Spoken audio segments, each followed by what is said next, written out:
This podcast is the design of City Sites Urban Media, and our goal is to bring into focus the difference between culture and God's ideas found in His Word. To learn more, go to citysitesurbanmedia.com. We are joined now by the Mayor of Minneapolis, Jacob Frey. Mayor, thank you for joining us this morning. We just showed that video of you, and we heard about what the council is deciding to do right now. So will you veto a council resolution to dismantle the Minneapolis Police Department? Let me be clear. I am for massive structural and transformational reform to an entire system that has not for generations worked for Black and brown people. We have failed them, and we need to entirely reshape the system. We need a full-on cultural shift in how our Minneapolis Police Department and departments throughout the country function.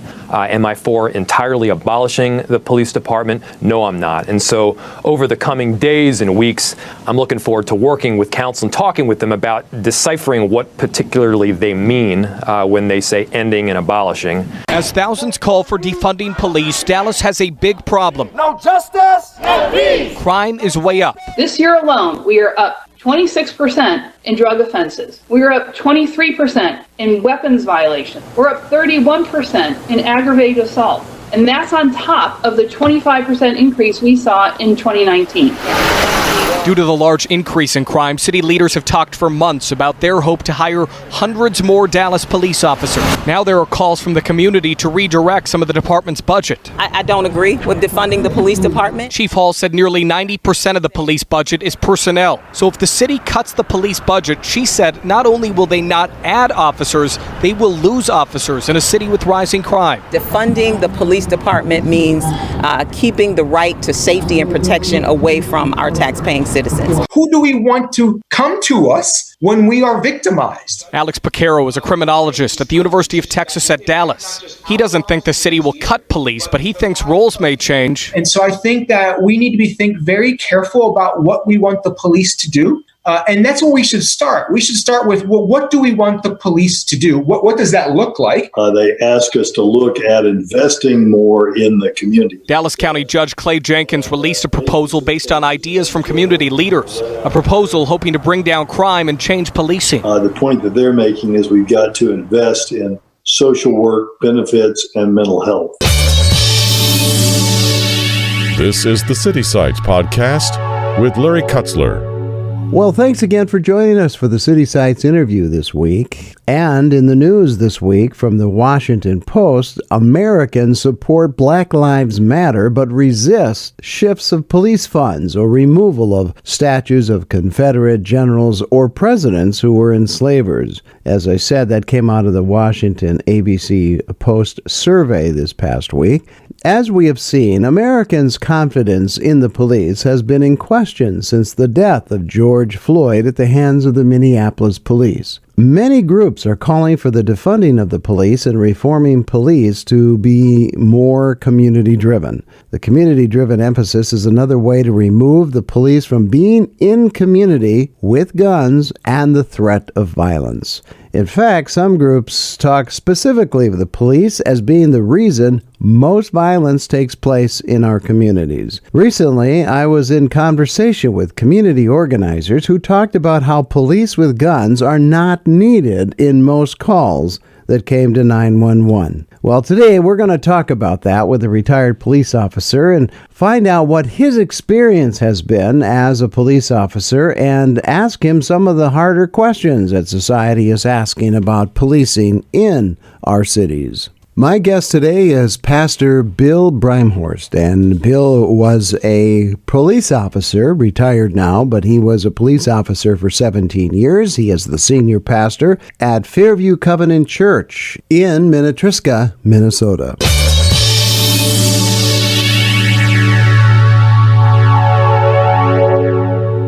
Well, thanks, Bill, for joining us. Sure appreciate your time on this. Bill, as a retired police officer, do you ever miss working in the field? Give you a direct yes or no answer. I'm not sure if that's possible. I do miss the camaraderie and the friendship, and it was kind of a family situation when you are in those situations, and I really miss the contact with public generally. But on the other hand, to say no, I don't miss some of the things that happened in the field and things that I saw or experienced. So a yes or a no for me is not possible. Yes, I do miss it. And in some areas, no, I don't. Well, to follow that up, Bill, what makes a person like yourself want to become a police officer? That's a very good question. I think not only for me, but I think a lot of men and women who go into law enforcement are really service-based people. And I think they want to go out and attempt to help people and be a part of society that's a positive force.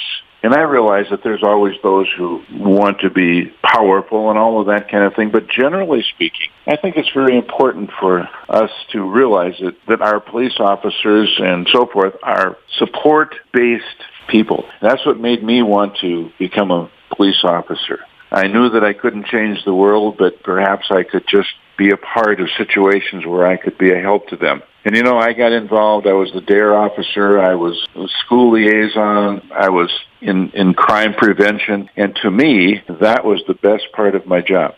I was able to work with people on a positive level and perhaps help them by being what I was. So that to me is, I think, a general motivation for most police officers. This is the City Sites Podcast, a truthful look at culture and the church. In the last few weeks and months, it's been very difficult for policemen and their families, I can imagine, with all the pressure and censorship and hatred in many cases. When our government doesn't support our police officers, it's got to have a great effect on the police officer and their families. Well, I think it has a devastating effect. Police are support-based people, and when they suddenly know and feel that they no longer have support, but I will say this, I will interject this thought. I still think that a huge majority of people support the police, and you've got a lot of voices that are loud and clear, and others, and I think of them as the silent majority that aren't saying a whole lot. But it affects families, it affects friends, it affects the police officer, because like I say, they are support-based, and I think their motive in most cases is to be out there helping the public, and suddenly the rug is pulled out from under them. Although I didn't experience that kind of situation, I can empathize with those officers that are suddenly kind of feeling alone. Yep. Abandoned is the word, I think. Bill, we know that when our veterans come back from overseas, sometimes they come back with PTSD, and that's a real thing. Yet when we talk about the police officers, we don't talk about PTSD when we are referring to them. Yet they're seeing the same kinds of traumatic kind of experiences and trauma that they see on an ongoing basis, just like the veteran does. So in a recent article in the Star and Trib, they talked about 200 Minneapolis police officers leaving the force for one reason or another. Some of them are leaving because of early retirement. Other ones are leaving because, they have some PTSD or some medical conditions that are affecting the way that they do their job. Either case, it just seems to me that when you're wanting to defund the Department of Police in a city, I just can't imagine what that can do to a policeman's psyche, knowing that he or she may not have a job tomorrow if the city council gets their way. Speak to that if you would. Well, again, I didn't go through that experience, so I can't address that from a personal viewpoint, but I can address it from the fact that, again, I think police and firefighters, EMTs, the people that are kind of in that front line, as you called it, are under the assumption, in most cases, that they are there to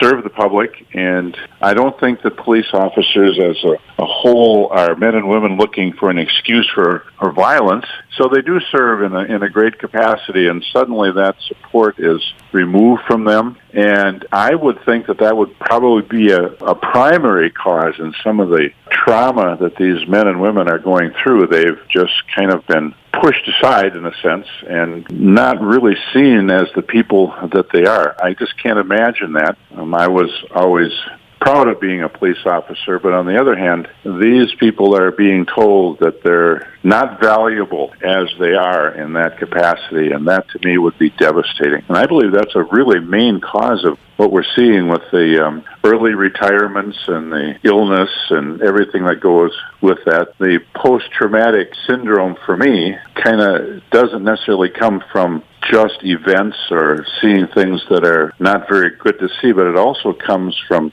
suddenly having me or another officer told that we are no longer a vital part of the society as it is right now. I think that's a tremendous cause of distress and pain and all the other things that we're kind of hearing from police officers. Recently, Bill, in our neighborhood, we had a neighborhood meeting, a community meeting, and we talked about defunding the police. And there was a vote taken basically to support organizations to defund. And it was resoundingly defeated by the community because I don't think Americans in general want to defund the police. I think they want some kind of reform, but to get rid of the police department, I don't think that's what Americans really want. Well, you know, it's always been my opinion that you have a huge majority of people that want law enforcement and they want structure and they want to have a line of defense.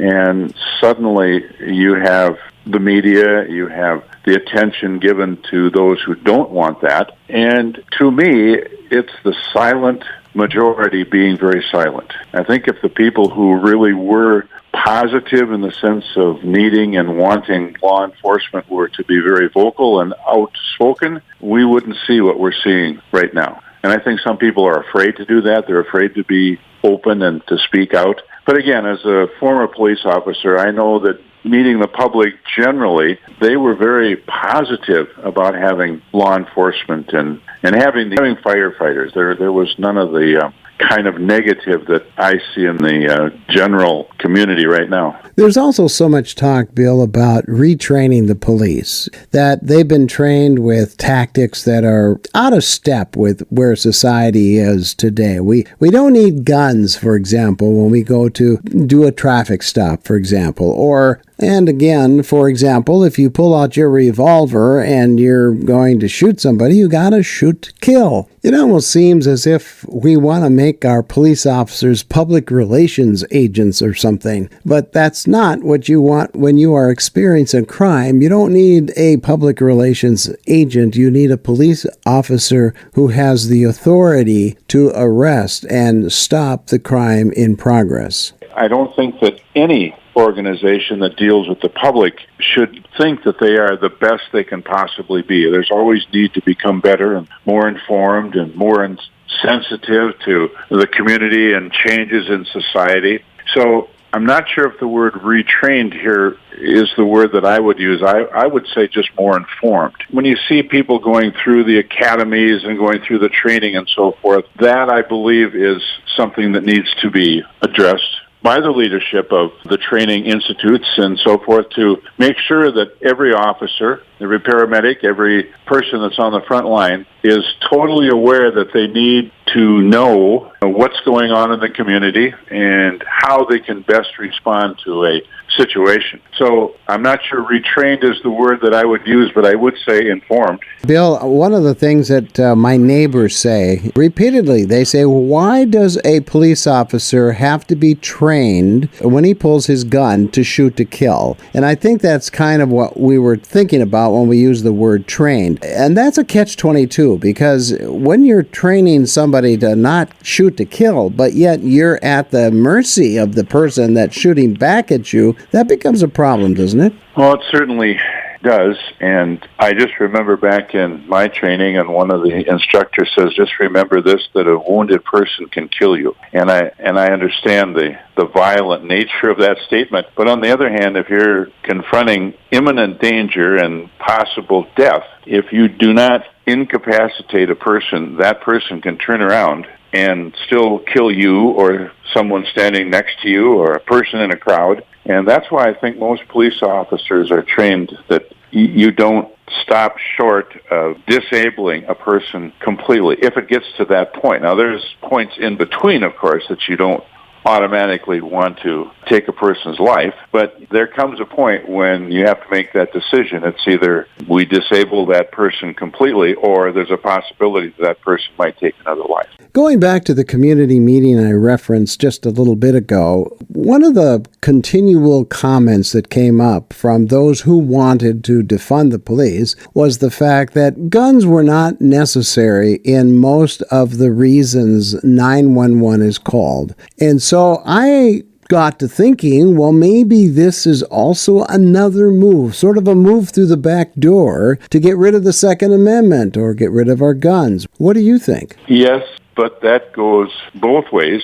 Again, in my estimate, if you don't have the means to defend yourself or someone else who happens to be in the middle of a violent situation, then you're opening the door to someone being hurt or killed. And I don't see a gun. I never carried a gun because I wanted to use a gun. I carried a gun because it was a necessity in certain situations. And not carrying a gun into a situation where there's potential violence against you or someone else is just really asking for more trouble. And of course, there are secondary means that you can use to incapacitate someone. We've all heard of the tasers and those kinds of things, but I don't see the gun as a statement of authority. I see the gun as a statement of defense. And when you look at the statistics, it's surprising how many times a police officer is called by 911 to go and bring peace to a situation and not violence. And I think that's what we are missing in this dialogue. The percentage of times that police officers are there to solve a problem, to redirect an issue, and not shoot somebody or kill somebody or even arrest somebody. Yes, I find that to be one of the two labels that were on every squad car I was on, and that was to protect and serve. And there's a certain element of protection that sometimes has to be used that I don't really like to consider because it is violent. But on the other hand, that's sometimes the only resolution to a problem when there is imminent danger, possibility of losing life. A massive response by police and firefighters Sunday morning started with a 911 call from a woman in this affluent Honolulu neighborhood. The initial responding officer found a female who had been stabbed in the leg. Court records show she was trying to evict the suspect, Jerry Hannell. Shortly thereafter, we heard shots being fired. The suspect opened fire on officers approaching the house, killing Officer Tiffany Enriquez. Kaulike Kalama was among a second group of responding officers.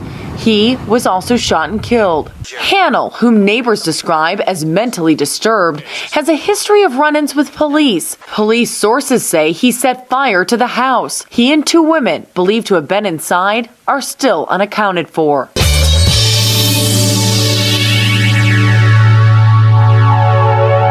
Today we're talking with Pastor Bill Breimhorst, and Bill was a police officer for 17 years, retired of course, and now pastoring a church, Fairview Covenant Church, out in Minnetrista, Minnesota. Bill is helping us process some questions that we have felt necessary to bring to your attention about the perspective of policing from a former policeman. Well, Bill, one of the things that I'd like to know, what is something that most people don't know about the police that you experience that defines the job differently from how they are being portrayed today? Well, I found in the past that most police officers are not militant men and women who are looking for an excuse for violence.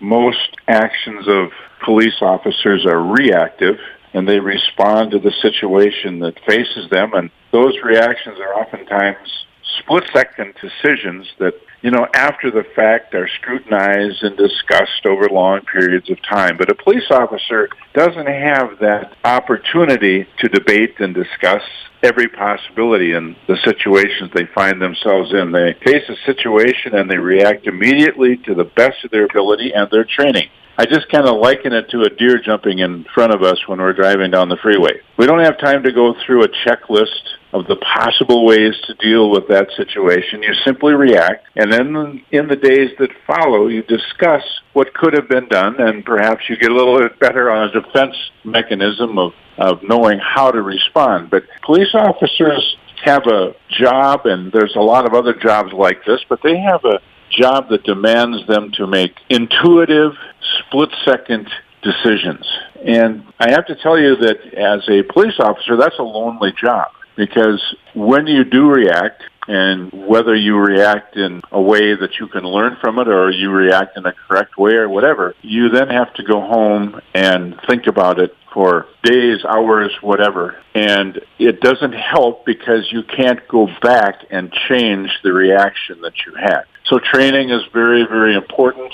Understanding your limitations is very important. And I don't think that sometimes, that the general public realizes that this is an instantaneous thing that happens. Most people, I think, Bill, don't want to repeat what happened to the veterans returning after the Vietnam War. That was such an unpopular war, and of course, many servicemen coming home, servicemen and women coming home, didn't even want to wear their uniform. They were ashamed because the public sentiment against them was very negative.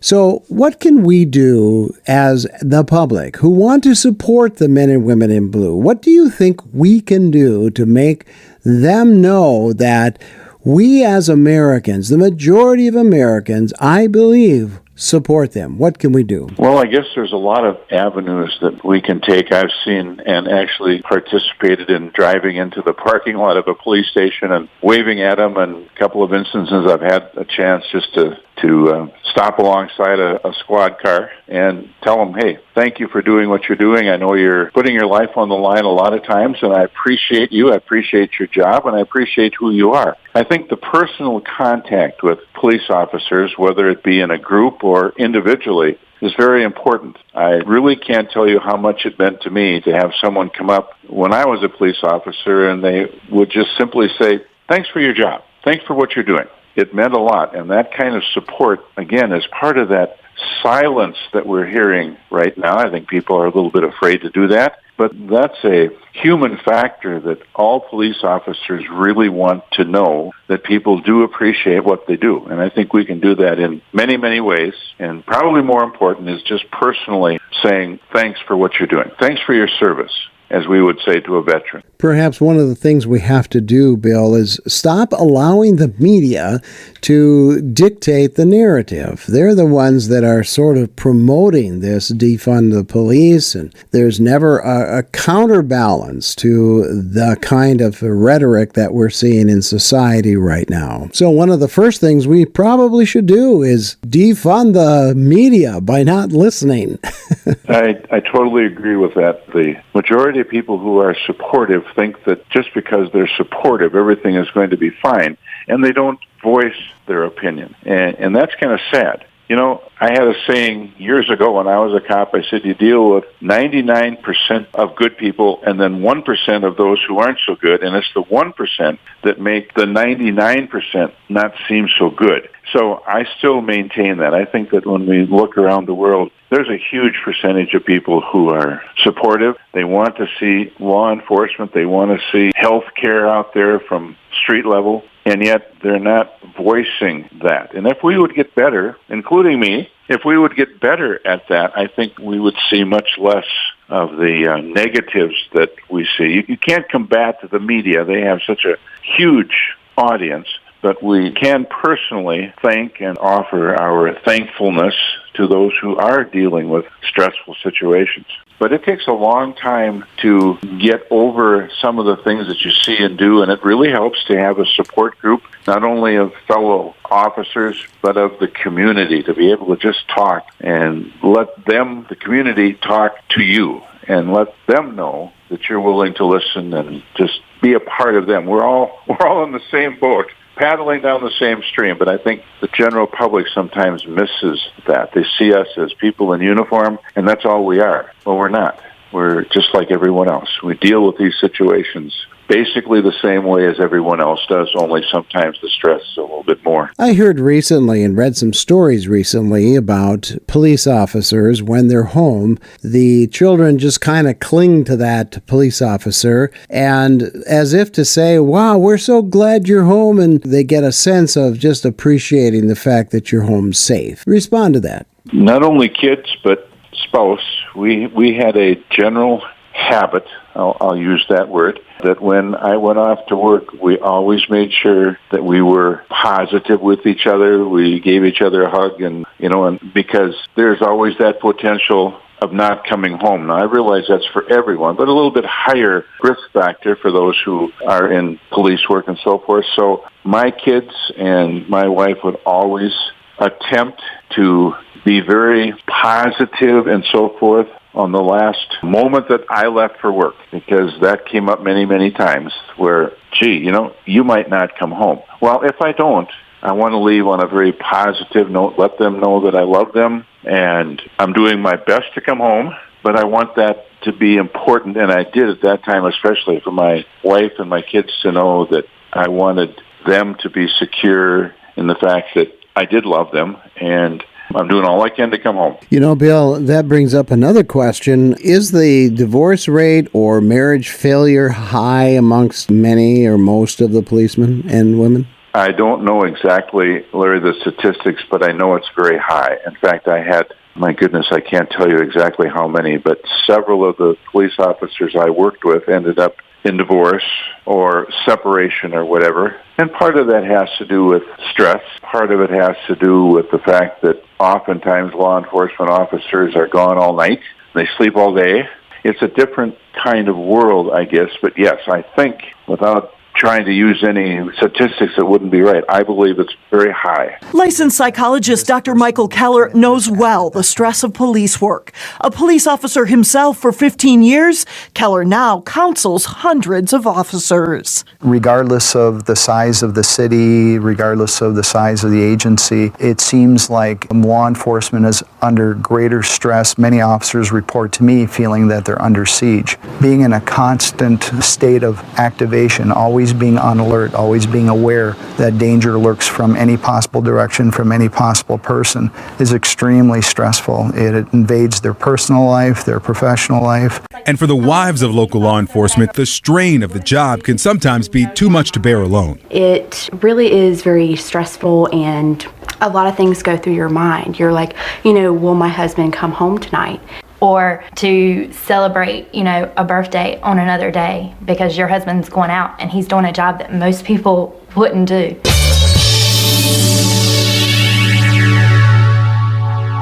Thanks, Bill, so much for your insights today here on the City Sides podcast. I really enjoyed what you had to say, and I hope you'll come back again and talk to us more about how we can pray for our policemen and women and be supportive of the people who defend us and protect us on an ongoing, everyday basis. Well, thank you very much, and I appreciate being able to be vocal a little bit, and thank you for the interview. I appreciate it very much.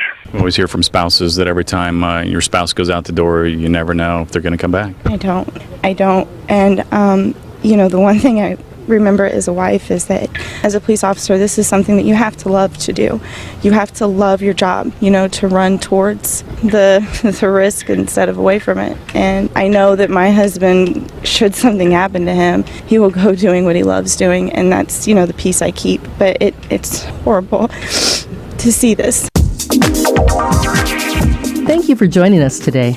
Every Friday, we bring you this podcast with interviews with people who are challenging the status quo of Christianity and challenging the cultural norms of our day. Please help us get the word out by sharing the link to this podcast with your online friends and family. Our website also contains other podcasters who are part of the City Sites network of communicators, all sharing the good news of Jesus Christ. Our website is citysitesurbanmedia.com.